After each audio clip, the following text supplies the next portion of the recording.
তুমি ভাবছো সব শেষ, অথচ পাতাবিহীন গাছটিও দাঁড়িয়ে থাকে বসন্তের আশায়। তাহলে তুমি কেন হতাশ? ভরসা রাখো তোমার রবের প্রতি। তোমার হতাশাগুলোতেও একদিন আশার আলো ফুটবে ইনশাআল্লাহ। আপনাকে ঘিরে আল্লাহর এক পরিকল্পনা আছে।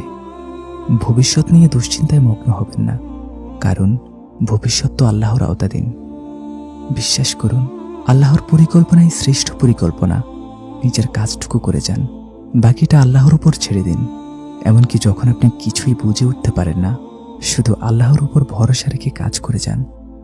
রাত যত গভীর হয়, প্রভাত তত কাছে। যার পেছনে যত অন্ধকার, তার সামনে তত আলো। রাতের অন্ধকার পেরিয়ে প্রভাতের রক্তিম সূর্যোদয় হয়। আপনার বেদনাহত হৃদয়কে প্রশ্ন করুন, এমন কোনো রাত আছে কি যে রাতের পর সুপ্রভাত আসেনি?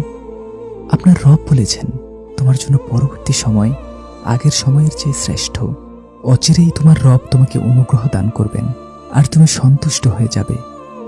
দুঃখের পর সুখ আসবেই, যদিও গন্তব্যস্থল অনিশ্চিত, তবুও বিশ্বাস রাখুন, এমন কোনো রাস্তা নেই যার শেষ নেই। সুতরাং দুঃখ বা হতাশা নয়।